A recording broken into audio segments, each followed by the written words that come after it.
So there was the summer of 2014, around 1 week before ISIS took Mosul in May 2014.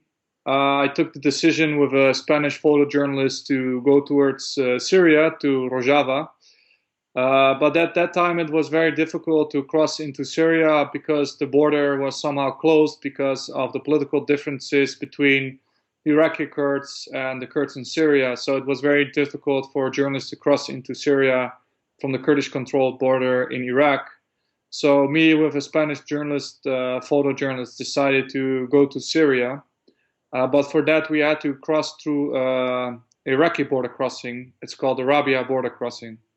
So on a very early morning, around 5 or 6 o'clock, we were going there with a taxi, and we were first meeting someone from the Iraqi Defense Ministry, and he was supposed to guide us towards the Iraqi border crossing.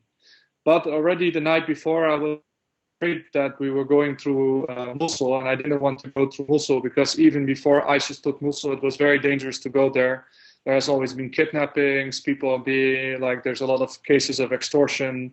So it was a little bit an issue of going through Mosul. So I asked a fixer, said, are we going through the other way? Because you can go there all the way around Mosul and then go through the Kurdish areas and then go to the Iraqi border crossing. And he said, no, don't worry about your safety. Everything is going to be fine. So when we went with the taxi driver, a very young guy from Erbil, when we went with the person from the Iraqi Defense Ministry, who was going with us to provide us help with crossing through the Iraqi border crossing because we didn't have an Iraqi visa. We, instead of going towards the Kurdish area, we went through Mosul, and that was not as we planned. So when we entered Mosul, we first entered at the Mosul checkpoint. Our driver was stopped by the Iraqi border. The border crossing security, and our help, the Iraqi defense official, he drove away with some few fighters. He just drove away and led us at the checkpoint. So we were talking with the persons, and they said, "Oh, we are Iraqi intelligence. We need your names. Blah blah blah. What are you doing here? Why you want to go to Mosul?" And then we were saying, "No, we're not going to Mosul. We're going to Syria. We want to cross into the Syrian through the Syrian border."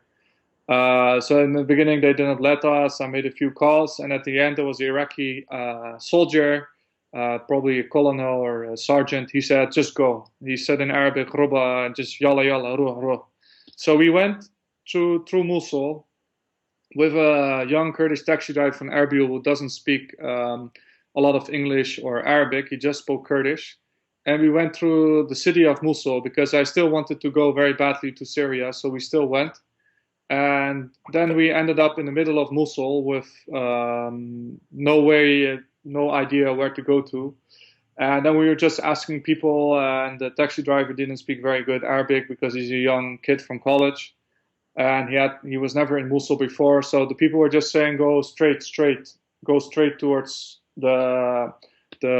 I think the University of Saddam Hussein. They said Madrasa Saddam, and they just say, Google, go straight ahead. So we just drove straight ahead, and in the middle of the road, there were like Iraqi soldiers shooting in the air for no reason.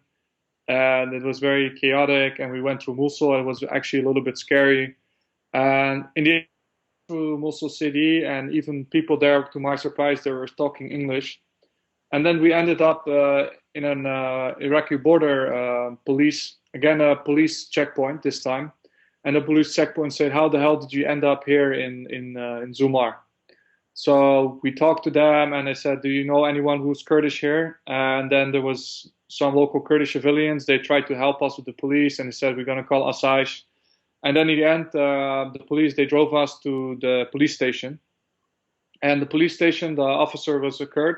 So we were in Zumar, which is around maybe 1 hour or 2 hours from the Iraqi border. And we asked the police officer was Kurdish, so I called some of my Kurdish contacts in Erbil. And then we got a permission to go to the border if we just signed a paper that if something happens to us, we are responsible by ourselves. So we signed this, and then we got a new driver because our former taxi driver. He was very young. He had no Arabic skills, nothing. He didn't know the road. So they just sent him back to Erbil. We had some discussions about the price. And then we went basically towards the Rabia border crossing. And for 2 hours, it cost a lot of money, I think $200 or something. And then finally we arrived at the border crossing. And there basically we found again the guy from the Iraqi Defense Ministry. We called the people. He came back and they allowed us to cross. And then almost 1 week later, because this was in May, we wanted to go back around 1 week, like 1 week or 9 days later, we wanted to go back. But then the border gate we passed through was attacked by ISIS. And the Kurdish border official who was there, who talked to us, he was injured by ISIS sniper. So there was no way we could get out. So then we had to call a lot of people to help us to get out of Syria. So we called a lot of people. And then eventually we managed to get out of Syria by crossing through the Kurdish border crossing and getting permission. And then we ended up in Duhok, and there were all the people fleeing from Mosul. There were a lot of people that were injured in the fighting. They were being treated in the hospitals of Duhok. And I managed to talk to them, and they were saying this is a Sunni revolution, and we don't have problems with the revolution, and it's just against Baghdad, and we hate Baghdad, and Maliki is a dictator. And we talked like to people that left Mosul. So all the roads were blocked, and there were so many people coming in and leaving Mosul.